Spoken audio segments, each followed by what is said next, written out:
Good morning, afternoon, or evening, everybody. Brian Neubert here from GoldandBlack.com with my colleague Tom Dienhart. This is your GoldandBlack.com Saturday Simulcast. You'll notice we're on location. It is Big Ten Media Day here in Indianapolis at Lucas Oil Stadium. So we've outed ourselves on that actually doing our Saturday Simulcast on Saturday. This is, in fact, Friday. Nothing changes. So we're going to talk about Big Ten and Purdue football here for the next 30 to however long we talk. This, of course, as always, is brought to you by our friends at the Purdue Union Club Hotel. This will be the best live read you've heard all day. The Purdue Union Club Hotel at Purdue is a Travel and Leisure World's Best Hotel nominee. Voting is open, so visit PurdueUnionClub.com for more details and to show your Purdue pride. So we will dive right into it. Today was the portion of the Big Ten Media Day extravaganza where the coaches go to the podium and they talk, take some relatively sterile questions normally, and that's that. So, Tom, the first question for you is, what is your opinion on iron sharpening iron, guys fitting into culture, and teams having a great offseason? Bonus question, where did the summer go? I know, man. I still got plenty of air in my beach ball, and like you said, there's still plenty of summer here laying out in front of us, buddy. Yeah, there's no doubt a lot of cliches on days like this. The optimism is always running high. Everybody's obviously still undefeated and thinking great thoughts. And today was day 2 of Media Day here in Indianapolis. And, of course, Purdue was part of that day.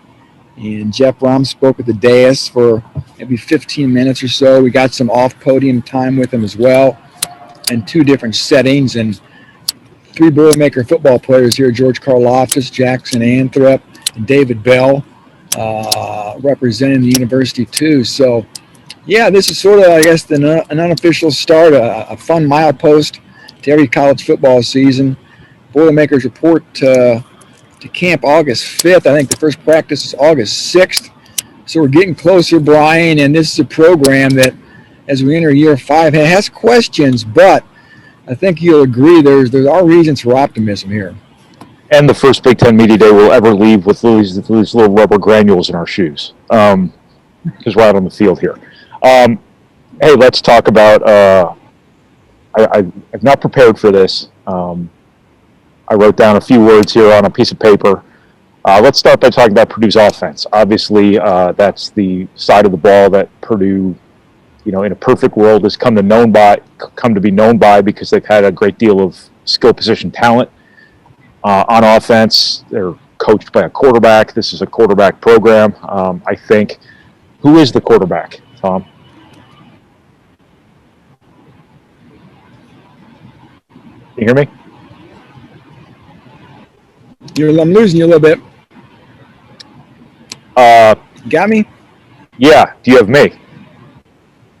Yeah, I got you. All right, so let's just brush that off here for a second. Offense. Who's Purdue's quarterback? I think in the end, Brian, I think it's going to be Aiden O'Connell. I just think his advantage passing the football, while it's not an enhanced edge over Jack Plummer, I think it is significant enough to, I think, earn him the job. Both quarterbacks are well liked in the locker room. I think that's important to note as well. Both have proven they can win games for Purdue. Plummer started 9 games. O'Connell started 6.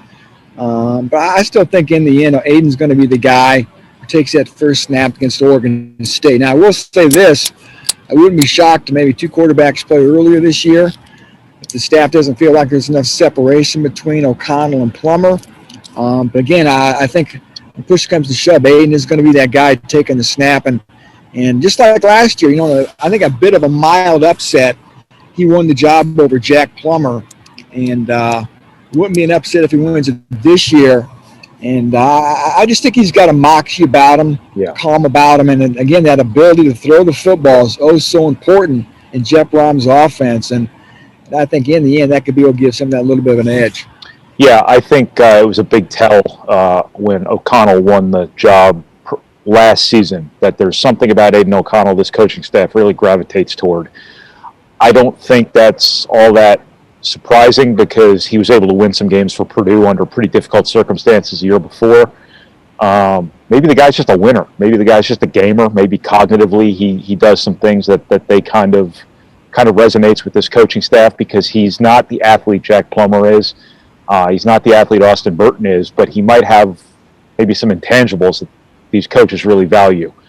I just had to shake off a little bit of a harrowing flashback to my last time in this building when I couldn't get on the Wi-Fi 5 minutes before a NCAA tournament game began. So our little kerfuffle there with the Wi-Fi brought me back to that horrible moment in my career.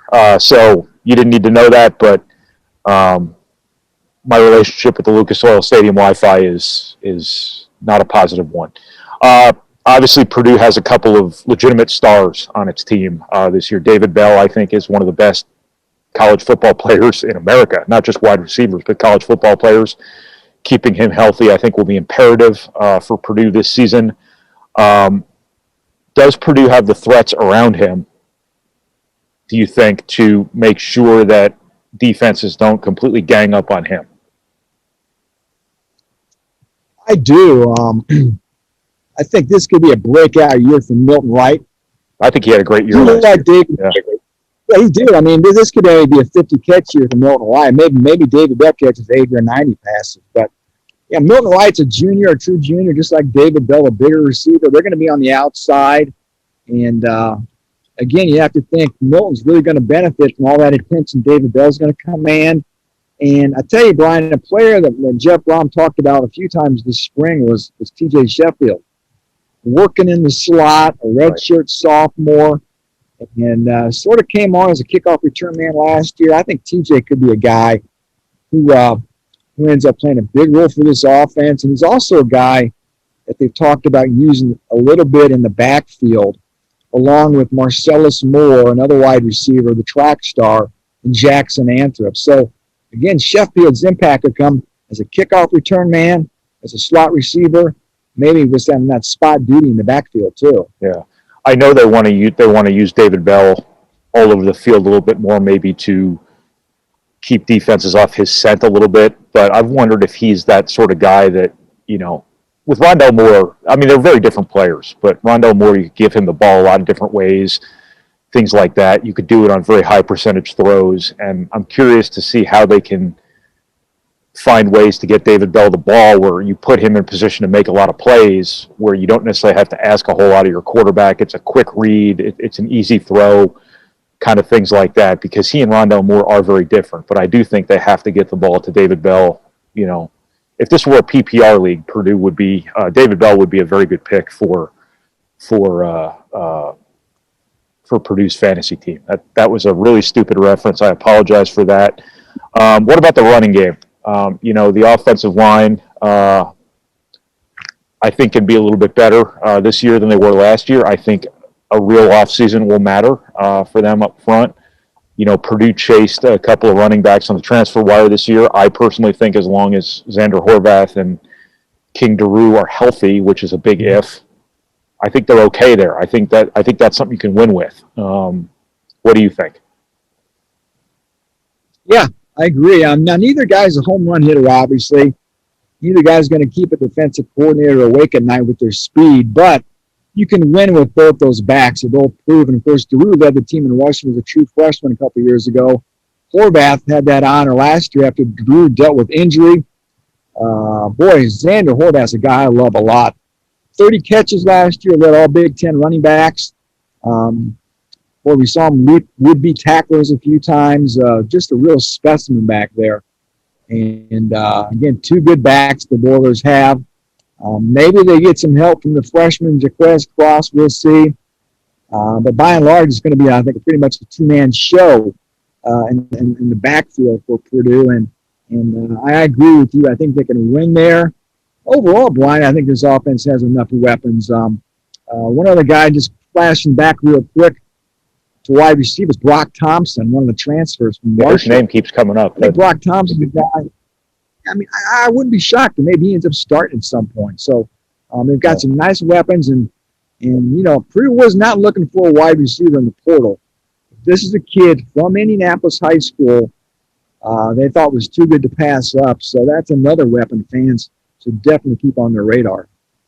I saw Brock Thompson play in high school because he was Elijah Ball's high school teammate. I really liked him. I thought Marshall got a real steal there when he ended up there, and I guess I was right. The thing about Xander Horvath, on a related note, the thing about Xander Horvath that I thought was pretty interesting last year was just how many big plays he made. I mean, you don't look at him and say this is a home run hitter, this is a big play guy, and it's not like he's out there, scoring 60-yard touchdowns, but I don't know how many 20-plus yard gains he had last year, but it had to be, I don't know if it was right up there with David Bell, but he might have led the team.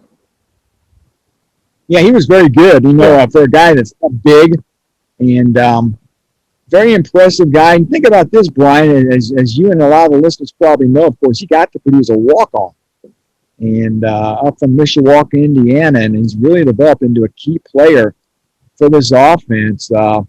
At one point was going to go to Indiana as a linebacker walk-on. So, again, a fun guy to root for. And like you said, really unexpectedly made a lot of big plays for Purdue last year. So, again, they've got some receivers to work with, some backs. And then, we haven't even talked about the tight ends yet. And I think that's a position that could be one of the strengths. Of course, all the key components are back. And Payne Durham is obviously the bellwether, but Brian, the guy that excites me the most is Garrett Miller. I guess the redshirt sophomore from Texas. And then that's a kid, boy, I think back to the Northwestern game last year, he had a 48-yard touchdown catch that was mostly a catch and a long run. Right. Terrific athlete, I think, as he learns the playbook more and more, could be a real playmaker at tight end. Yeah, I think Payne Durham can have a double-digit touchdown season this year, and be a guy that NFL teams here are looking at in a couple of years. Let's move over to defense. Obviously, probably more questions on defense than on offense.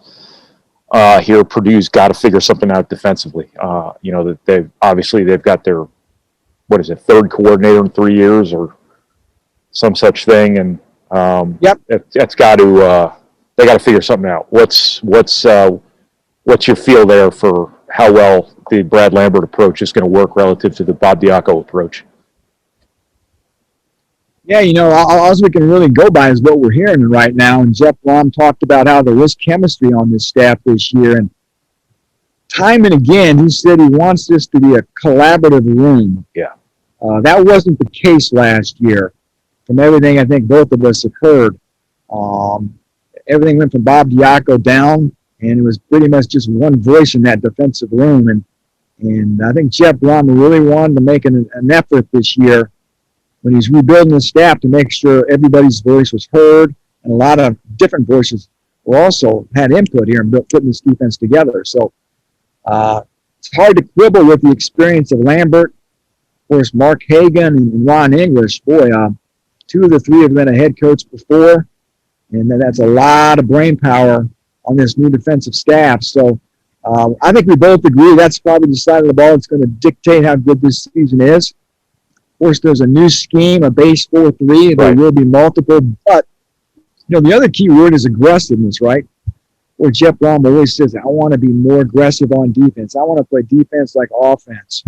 Talked about that again today. They're not going to sit back and be passive. They are going to get out and stunt and blitz and get after people in hopes of making plays. So, should be a very exciting defense to watch. Yeah. I like the approach Purdue's taking defensively. I've written this before. I wrote this before Bob Diaco's hire. I wrote this before Brad Lambert's hire. I think pressure and risk-taking are the way to go at Purdue because it's hard to put together a defense with any depth at Purdue where you're just going to hold up physically for 4 quarters against really physical teams. I think the way to do it, especially when you're trying to put a big play offense on the field, is negative plays and turnovers. And to get those things, you have to take some chances every now and then. Now, that's the approach Purdue should be taking. I think that's the best fit for Purdue football. History, I think, has shown us that. When they had really good defenses under Joe Tiller, that's what started the whole defensive defensive end lineage is they just let those guys loose. They blitzed a lot. They were a high-pressure, speed-oriented sort of defense, and those were some of the better defenses you're going to see at Purdue.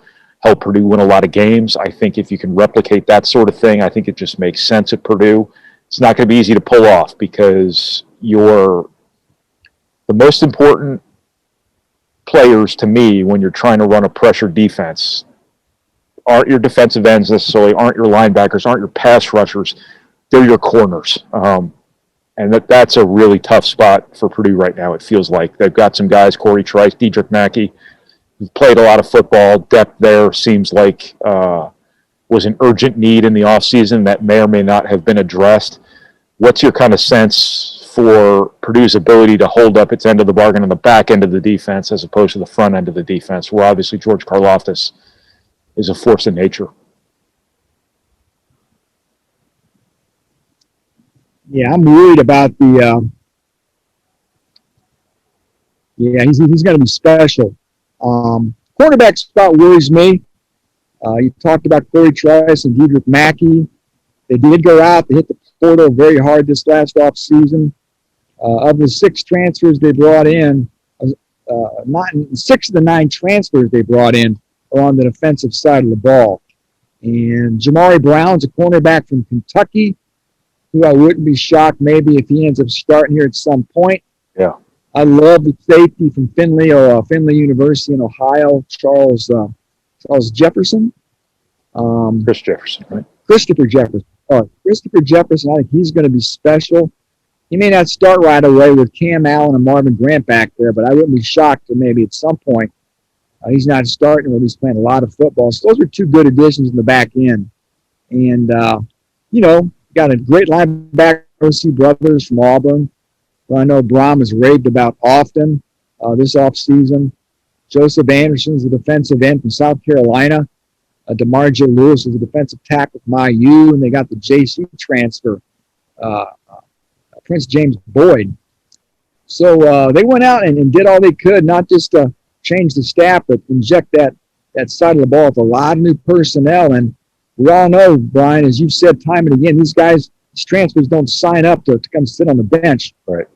They expect to play, and I think a lot of these guys are going to obviously play big key roles, and they're going to have to play big key roles because if they don't, this defense can struggle. This is the name of the game nowadays. Whoever gets the best transfers and onboards them the fastest is going to have an advantage. And, Purdue's been in the transfer game for quite a while. The results have been sometimes very positive. Josh Okonie and those guys years ago. The results sometimes, I should add TJ McCollum too, would have been a great player for Purdue in his 1 year had he been a little healthier. There have been some guys too who just didn't work out. A year ago at this time, we're talking about DJ Johnson and Giovante Howard coming in and really helping Purdue at corner. They're both gone. Just really important that Purdue gets these transfers on the field right away and they're productive players. Right? Sorry, that was an awkward transition. And our Wi-Fi outage is making it even more awkward right now. Let's move on. Hey, special teams. Tom, you got me? Tom, you got me? I got you. Special teams. Brom just said more starters. Yeah, kind of coming and going a little bit. Yeah, we're 30 yards apart here, but the Wi-Fi may as well be an ocean between us. I don't even know what that means. Special teams. Brom just said more important players will be on special teams this year. Seems like something we hear from coaches all the time. But the need to improve on special teams is pretty considerable. Is it not? Tell us what your expectations are there.